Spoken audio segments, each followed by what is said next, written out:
Hey there, welcome back. In today's lesson, we're going to be learning a very useful skill to help you get a higher score in your speaking and especially in your writing. And that skill is hedging. Now you might be thinking to yourself, well, what is hedging? I think the best way to explain it is to show you some examples.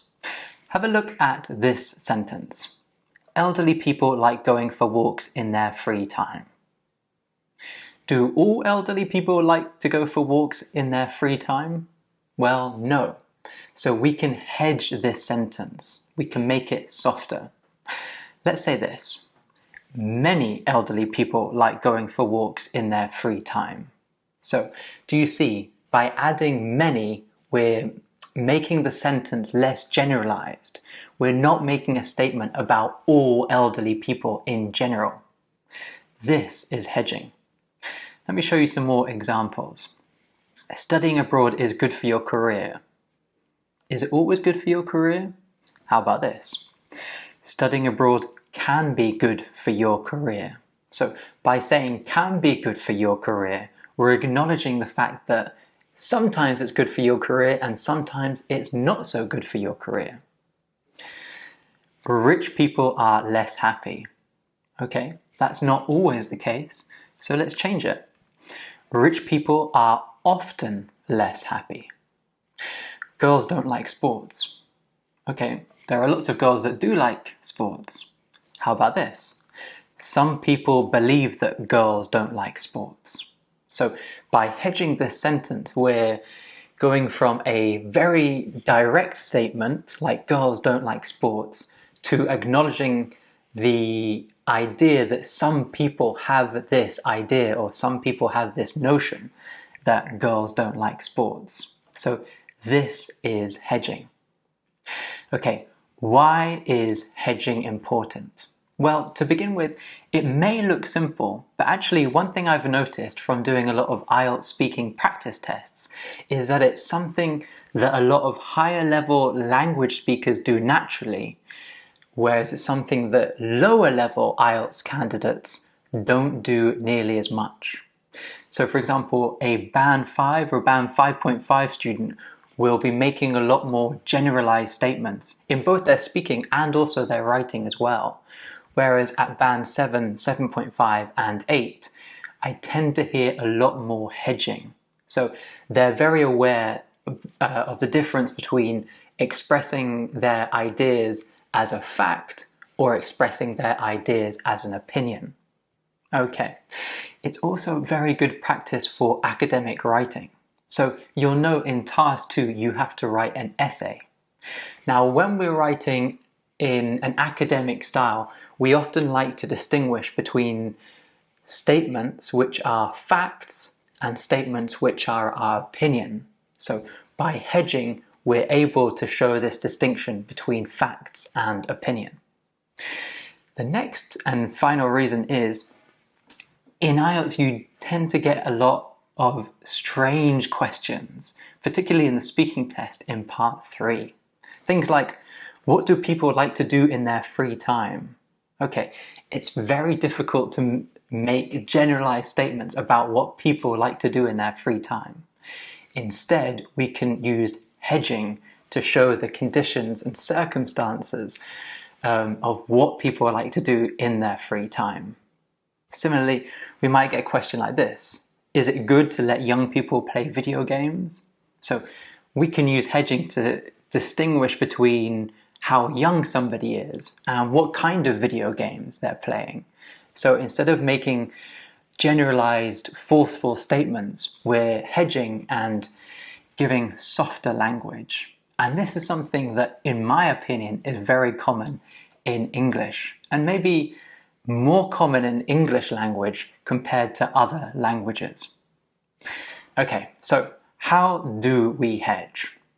Well, in today's lesson, we're going to be looking at how we can hedge using modal verbs, introductory phrases for hedging, adverbs, some hedging verbs, and we're also going to be looking at quantifiers.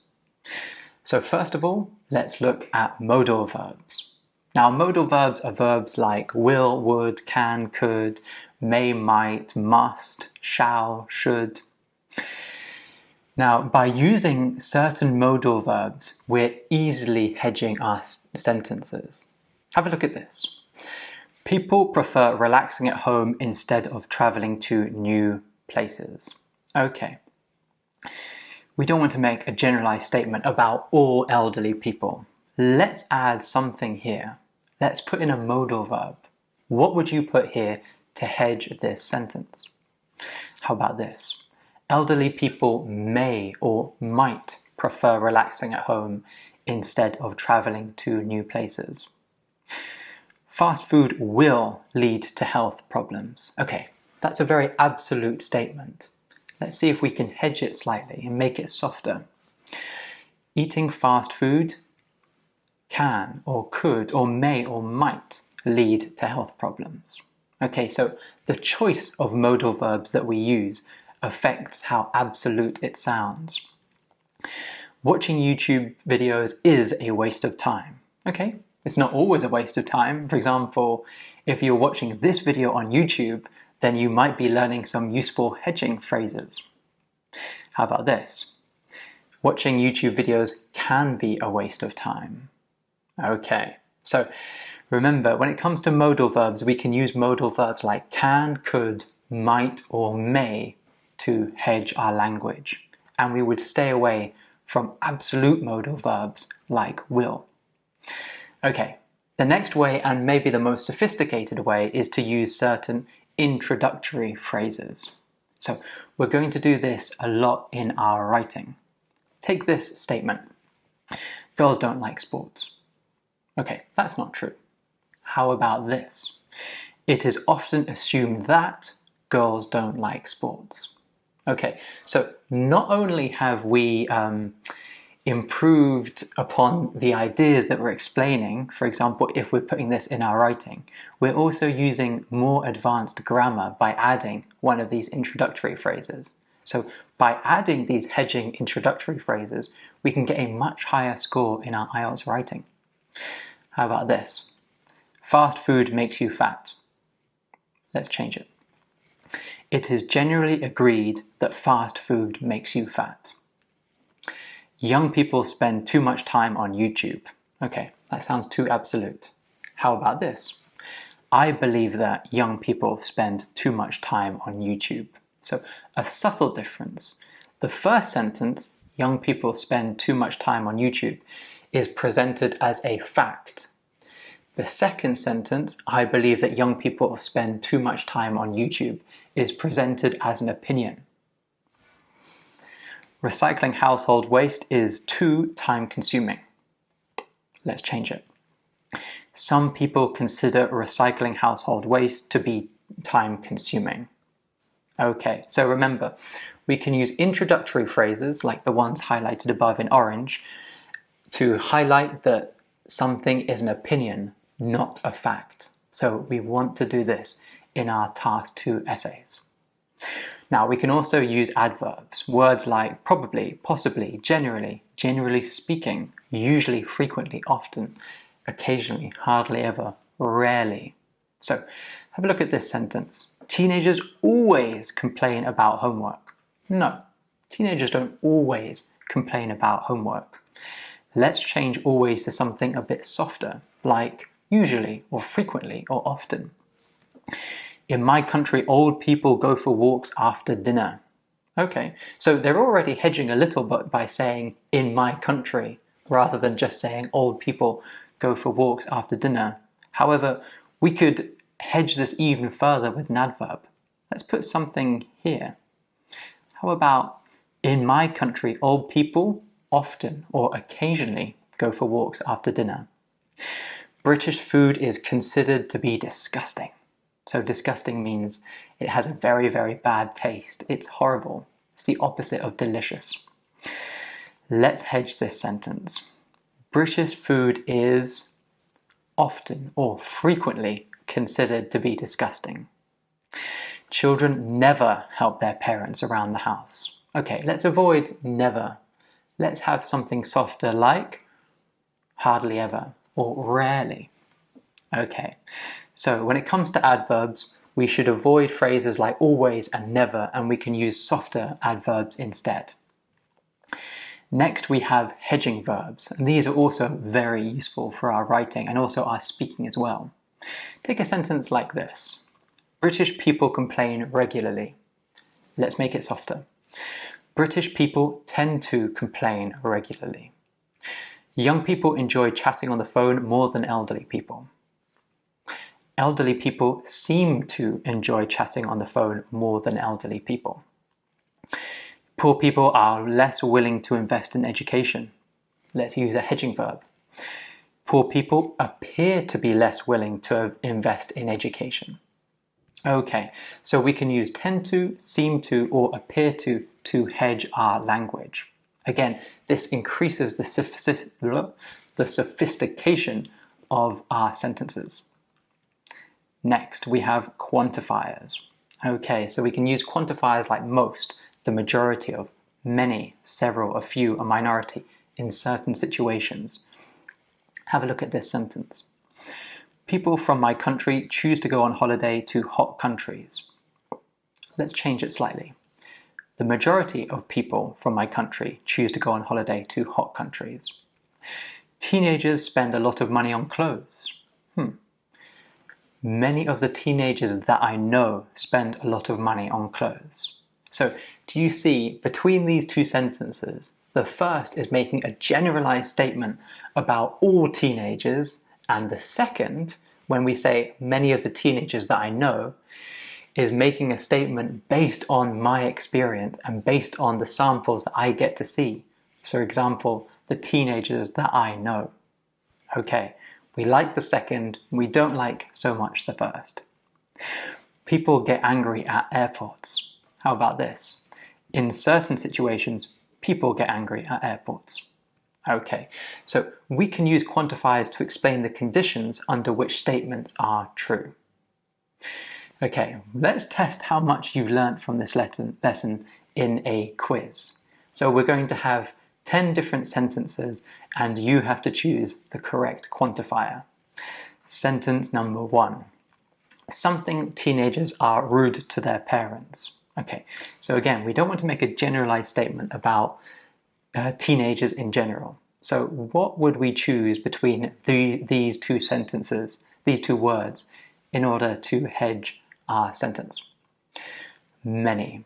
Many teenagers are rude to their parents. Not all, but many are rude to their parents. Number 2. Something going for a walk after dinner is considered good for your health. It is clear that, or in some countries. Okay, if you say it is clear that, you're making the statement too general. How about we put in some countries? So then we're hedging this statement by saying that in some countries, but not all, going for a walk after dinner is good for your health. Okay, number 3. Something living abroad is beneficial for your career. Everyone knows, or it is believed that. What would you put here? How about it is believed that? Everyone knows is too direct, too harsh.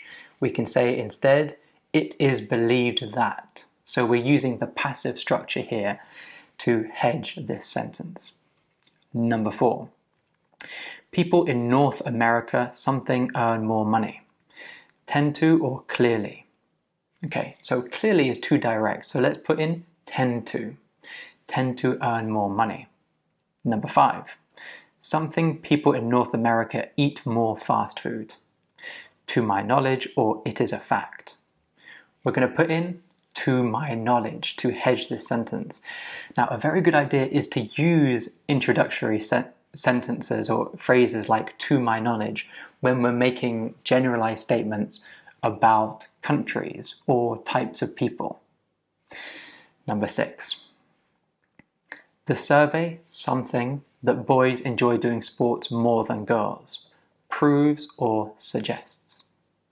The answer is suggests. So we said that we like to use hedging statements with countries or with types of people. It's also important that we use hedging phrases when we're making statements about genders or gender, like what we think about men or women or boys or girls. Number 7. Something young people spend more time exercising. Clearly or generally? Which would hedge this sentence? Let's put generally. Number 8. Playing an instrument, something makes you smarter. Will or could? Now, which of these modal verbs is a useful hedging phrase? The answer is could. Remember, we avoid will when we want to hedge our language. It's too absolute. Number 9. Something students want to go abroad for university. All or some? Some, obviously, makes this statement less direct. And number 10. Living abroad is or can be expensive. Which would you choose? In this case, can be. Okay, so I'm interested to find out how many of these did you get correct out of 10. Now, the last thing I'd like to point your attention to is to be careful that you don't over-hedge. Now, let me just briefly kind of tell you a story. So I've recently been doing a lot of IELTS speaking practice tests. And as you'll know, in the speaking test, you get a lot of questions about what boys like to do, what girls like to do, what young people like to do, what old people like to do. And I had one student that was very reluctant to ever make any generalized statements, but it made the speaking test very difficult to conduct. So I would say something like, what do people from your country like to do in their free time? And instead of giving me some ideas of what some people like to do in their free time in their country, they were over-hedging. So they would say things like, it's impossible to say what people in my country like to do in their free time because there are so many different options and so many people like to do different things. And this made it very difficult to continue the conversation. So I wouldn't advise over-hedging. Instead, you could say something like this. Well, I guess it depends a lot on the age of different people, and also, for example, what kind of activities they enjoy. Generally speaking, young people in my country like to spend their time hanging around with their peers, while, from my experience, old people like to spend more time by themselves doing solitary activities, such as reading. So, the last thing I'd like you to pay attention to is to not over-hedge, especially in your speaking. Okay, best of luck with your studies, and I'll see you in the next lesson. Bye then.